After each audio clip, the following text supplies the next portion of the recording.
What is up, guys? Welcome back to Just a Guy on My Lunch Break. So, I have to say, I did pretty well. I picked 6 fights for this UFC fight night, and I went 5 for 6. Not too bad. Zhang Mingyang does defeat Ozzy Diaz. I was not expecting him to do it as quickly as he did, and certainly not with a lead elbow.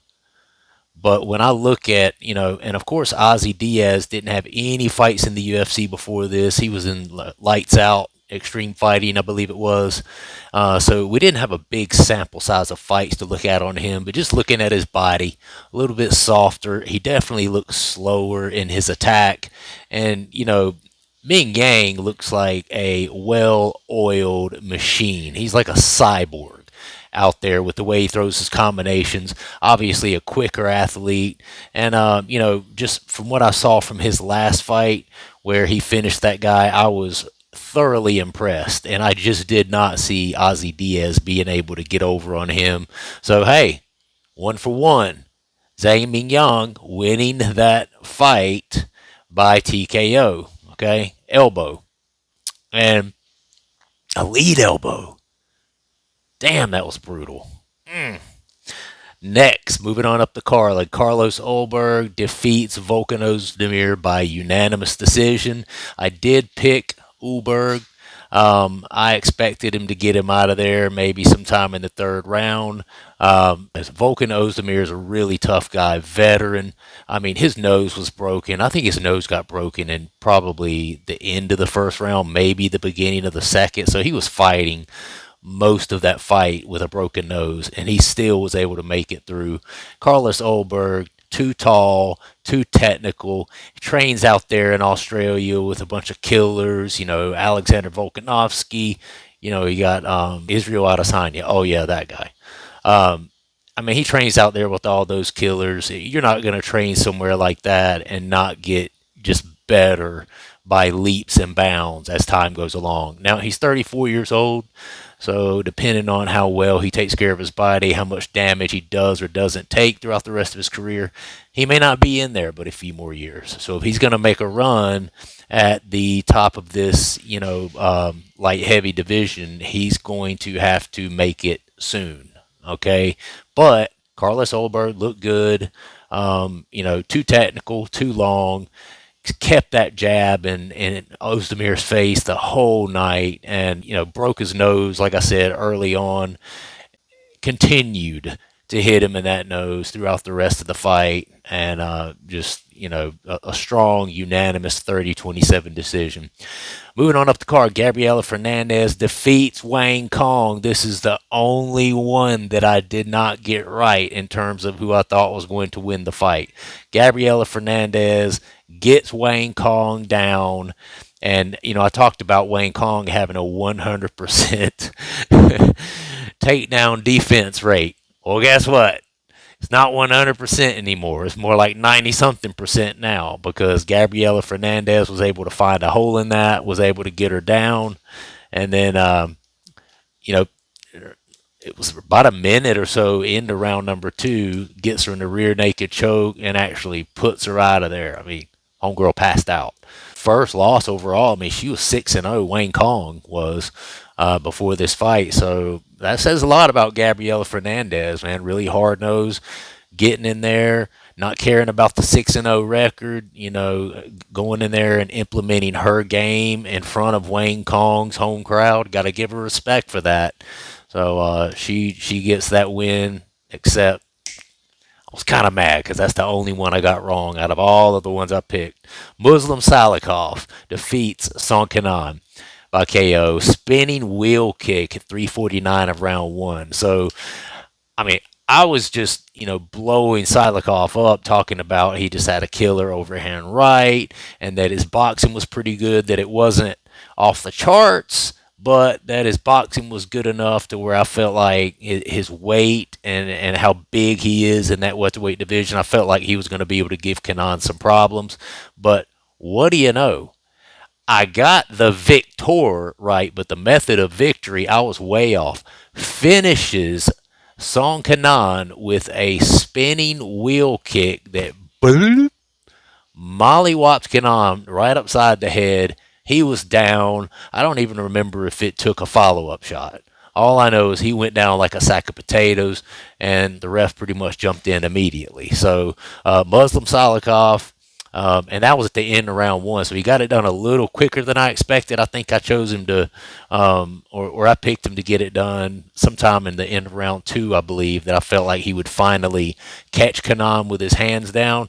He did catch him with his hands down, but it was a spinning wheel kick that he ended up hitting him with. I guess that's why they call him the Kung Fu Master.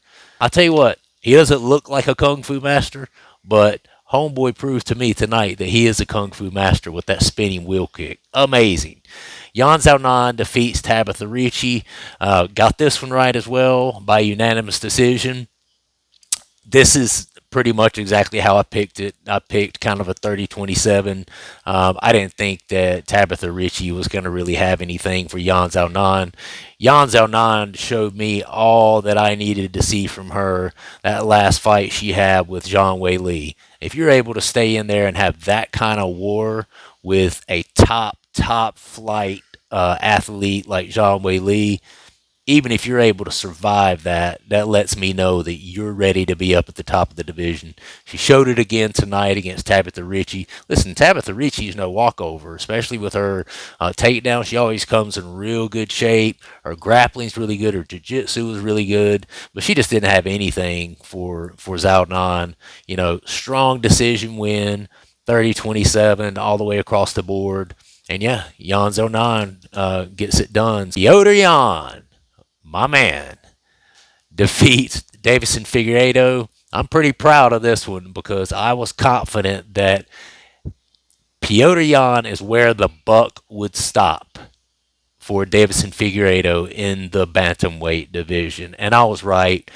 The boxing, go back and watch my video. I'm going to put it here at the end. You can go back and click and watch it. I called this shit, guys. 5 for 6. I told you, I've been watching this sport quite a long time. I did say that I felt like it was the boxing.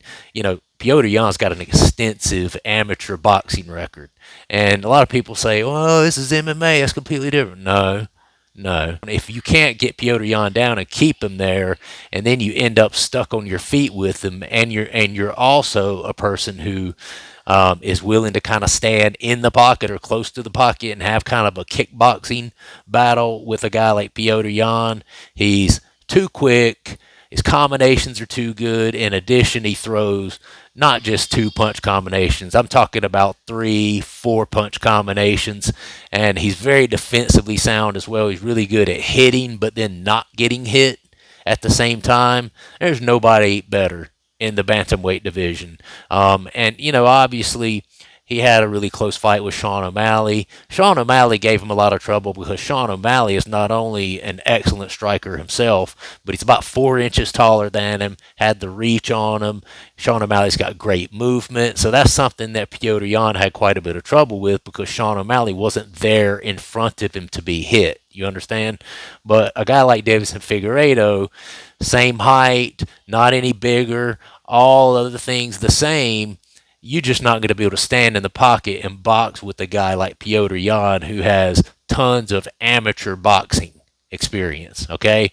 And that's what we saw tonight. He did land a few kicks, but mostly it was the story of the boxing. So 5 for 6 tonight. It was actually a really good card. Quite a few good knockouts. Some good ones on the prelims, too. I didn't really cover the prelims, but some really good fights overall. Some wars, some good knockouts, ones that you want to go back to and watch later, or you waited for the replay. A couple of them, my brother was over watching it. A couple of them was like, oh, I missed it. What happened?